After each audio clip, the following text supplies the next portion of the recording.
So tell me more about this talk of yours. So then does it mean that unless there are some major surprises, we won't really have severe bear markets and it'll be most likely flatlining of returns? So there are two ways you can correct, right? You flatline for several years so as to then normalize your return. So India returned in the 5 years or 4.5 years until the middle of last year, 27, 28% on the Nifty, 48% on the small cap, which is 2x of your trend returns. That lake is full. Now you're going to see either a collapse or a flatlining. One of the two, or a combination of the two. Outright collapse, probably not possible because there is not much leverage in the system. Small caps were extended, so we saw a bigger fall in the small caps, correct. But leave that aside. I'm talking the big market index companies. What you're going to see is, and earnings are not great, by the way. So last quarter was also pretty tepid. Outlook doesn't look too great. But because there is not much leverage, not much bubble valuations, you will see flatlining, kind of a grinding bear market in which you make plus minus 5% annually, so as to over 10 years from 22 to 2030, you will end up with the same 10-11%. Just that in stock markets, returns are always front loaded or back loaded. So you've eaten away all the good parts. Now the bad parts will remain. Yeah. I think this is a very important reminder for especially people who entered the market just around the pandemic, Yes. or it's the first cycle that they're living through, because they might be expecting like a big correction to happen, and so many people come on TV and they're like, we are holding cash reserves because a bear market is around the corner. Yeah, I know the funds have been holding a lot of cash. I mean, Warren Buffett has been holding a lot of Yes. cash. So, what do you have to say for that? Because you said you have some exposure still. How are you thinking about the India option? No, the stocks I own, by and large, I'm very happy to own. Uh, some, of course, I'll sell because they've rallied quite a bit. I was hoping that they would rally. Some of have rallied. But in India, I mean, on a bottom-up basis, I've been a perma bull and I continue to be a perma bull. So I divide my thinking in the big top-down and then there is a bottom-up angle to it. So Yeah. there are, I can understand investing is somehow, it becomes bracketed, you are X or you are Y style. I don't have a style. Yeah, because you've got macro, right? And also micro My, stock picking exactly. also, So right? I want to be an all-weather player. I don't want to say I can only play in India. If I go to England, I still want to get a double hundred on a tougher track. I want to go to Australia and make 100. I want to South Africa and make 100. I don't want to be a home turf player. If the home turf is not suitable, I'm gone. And overseas, I can't play. Because when you have a range of play and you have good technique, you will survive all markets. And you will always find a bull market because remember, there is nothing called a generalized bull market. There's nothing called a generalized bear market. There is always a bull market somewhere in the world. There's always a bear market somewhere in the world.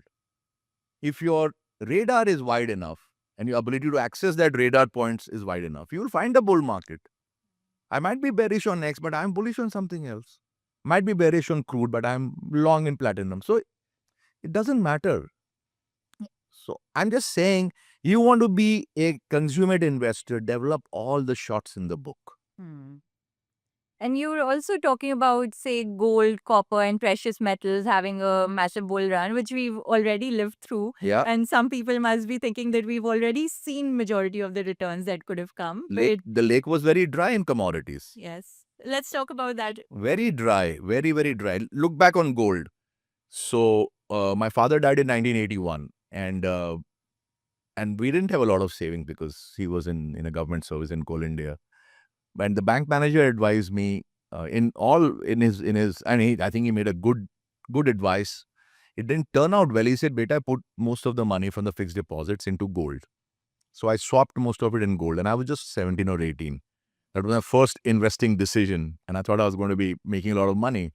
Gold did not even beat FD returns for the next 22 years. For 22 years. 22 years. Wow. Imagine that. And you kept holding on to it? Yeah. I bought a Because Indians never sell gold. exactly.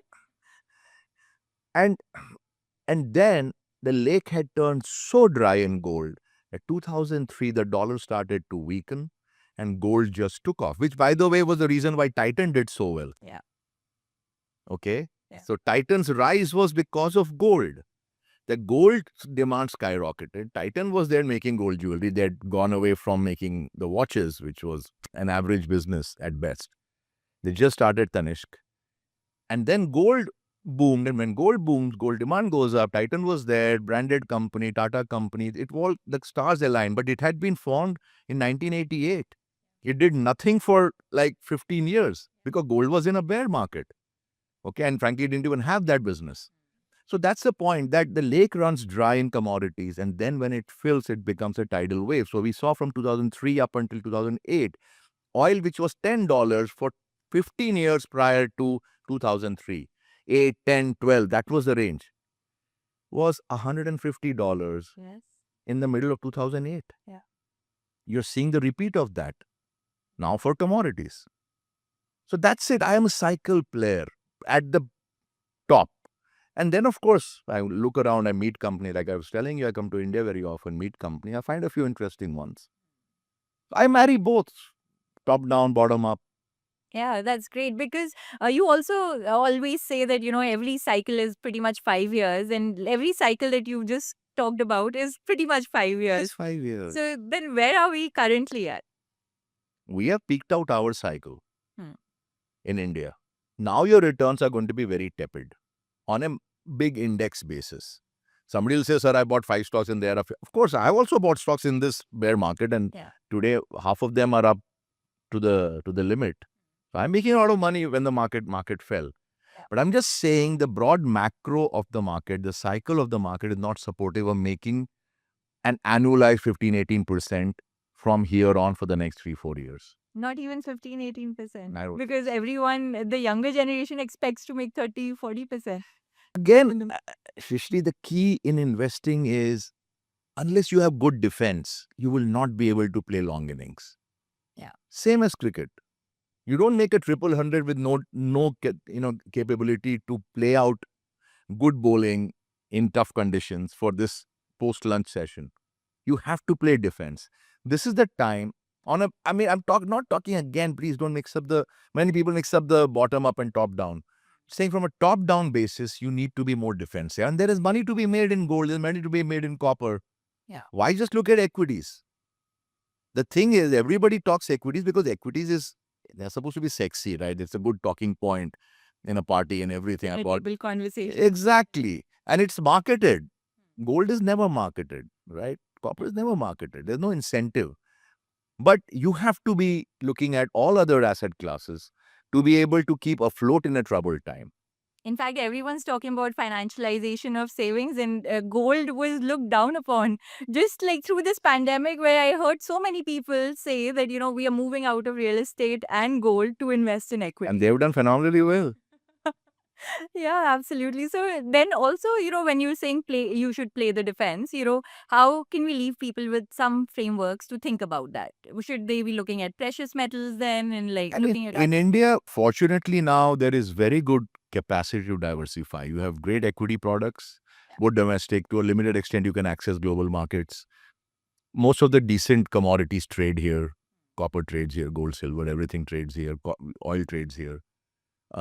Fixed income, now you have at the base, you have a bank fixed deposit, and then brokers and wealth managers do offer you some hybrids and some products which can give you a bit of more risk, but hopefully more return too.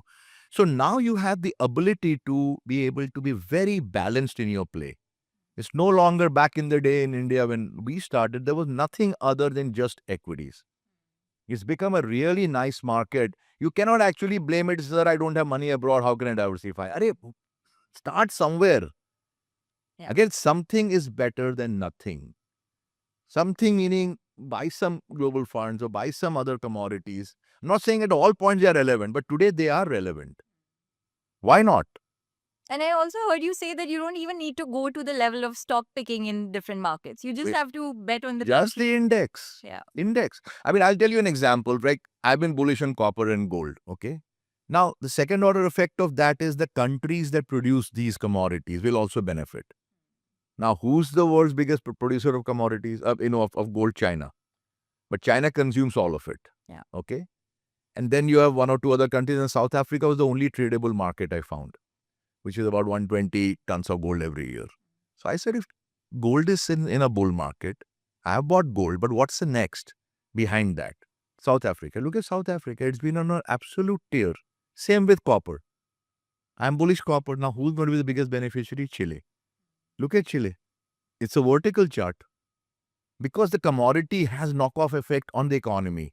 Everything, the trade balances change, the budgets change, the whole society gets uplifted because of their main product going into a bull market. Like a rising tide. Rising And- tide. So then I play the country also, which makes that commodity. So you get one trade right, you can go downstream, but I don't have to go and buy the copper miner there. Yeah. It's a waste of time. The index is good enough.